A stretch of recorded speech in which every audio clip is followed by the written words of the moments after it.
Et puis le journal lui-même, le journal de Spirou, qui je vous rappelle, aujourd'hui c'est un journal qu'on tire à 100 000 exemplaires chaque semaine.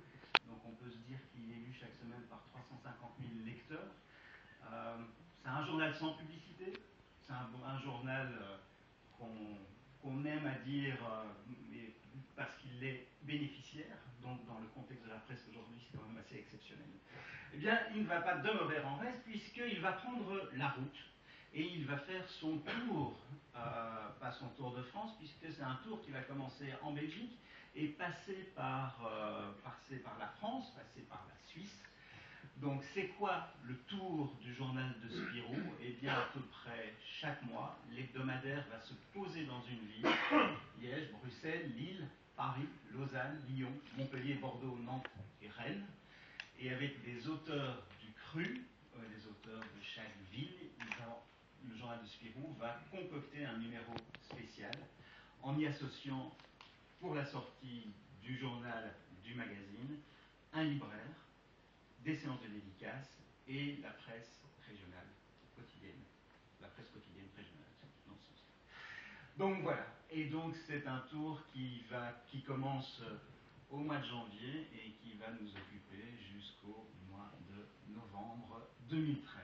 Et donc ce sera l'occasion dans chaque ville et à peu près chaque mois de fêter aussi les 75 ans de Spirou. Et puis il y avait une petite slide sur laquelle on est passé, Pierre, je ne sais pas si tu peux la retrouver. Ah d'accord. Eh bien, grâce, vous l'avez peut-être vu passer juste avant le documentaire, grâce aux équipes de Mediastore de Mediastore, qui est chez nous, chez Dupuis, le service qui s'occupe de concevoir notamment toute une gamme de produits Spirou et brandés Spirou, eh bien, on proposera aux libraires et aux clients sur le site des objets, des mugs, des posters, des boîtes. Et quoi dit Stéphanie? Stéphanie qui s'est occupée de la gamme, des plaques en métal, des plaques émaillées sur l'univers de Spirou et Fantasio. Et je m'en réjouis parce que chez moi, tous les mugs sont ébréchés. Donc je pourrais en prendre quelques-uns. Et les vendre. Et les vendre, bien sûr. Alors, il y a un auteur, mais je crois il était au Salon de Montreuil hier et il est retourné travailler. Il y a un auteur du journal de Spirou qui s'appelle Arthur Depin, c'est l'auteur de Zombilenium, qui nous a concocté le visuel des 75 ans de Spirou. Et il en a voulu, il les a dessinés dans un flash mob. Alors, si tu pousses sur la touche, normalement, voilà, on va voir tous les personnages qui un jour étaient dans le journal et puis sont tous donné rendez-vous pour une petite danse devant ce parc absolument formidable de Zombilenium. Voilà, ça ce sera donc notre visuel officiel. Et puis en avril 2013, qui est la date anniversaire du journal, de la création du journal, eh bien on se retrouvera à Bruxelles, et vous vous retrouverez à Bruxelles aussi, abrité par ces grosses boules de l'atomium. Alors, ça a l'air d'être un jouet comme ça, mais en fait, on peut vivre, on peut manger et on peut se promener dans chacune des boules. Il y a même une des boules qui est consacrée au nid du marsupilami, parce qu'il y a dans une de ces boules, je ne sais pas si c'est de gauche ou de droite, mais il y a des petits nids qui sont prévus pour accueillir 2-3 enfants. C'est une espèce de petit lit avec lit de camp, etc. Enfin, c'est même plus qu'un lit de camp.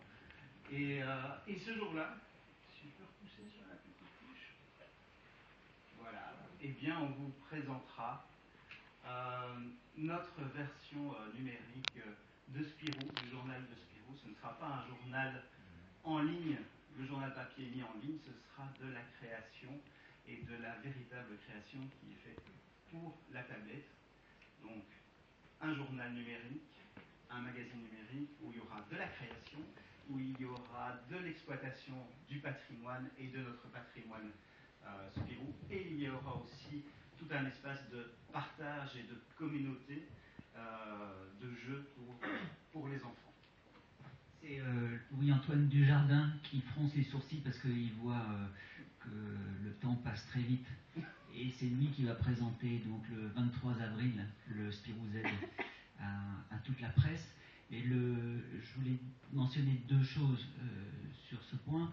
Le premier, c'est qu'on ne veut pas du tout faire un anniversaire, genre les 75 ans comme c'était bien avant, mais plutôt que ce soit effectivement un événement pour lancer le journal numérique et qui va plaire aux 8-12 ans d'aujourd'hui de façon extrêmement spécifique. Et la deuxième chose que je voulais dire, normalement, il m'avait dit qu'il serait là, et je voulais remercier Henri Simons, qui est le directeur de l'Atomium, qui a sauté sur l'idée de faire cet événement dans l'Atomium qui est si cher, on va dire, aux auteurs et aux créateurs de Spirou, puisqu'on parle effectivement du style Atome dans le journal de Spirou, et il nous ouvre totalement ses portes et les portes des sphères. L'événement aura lieu, comme Sergio le disait, dans une des sphères qui peut accueillir jusqu'à 250 personnes, et on vous réserve tout un certain nombre de surprises. Il faut vraiment marquer ça sur vos agendas.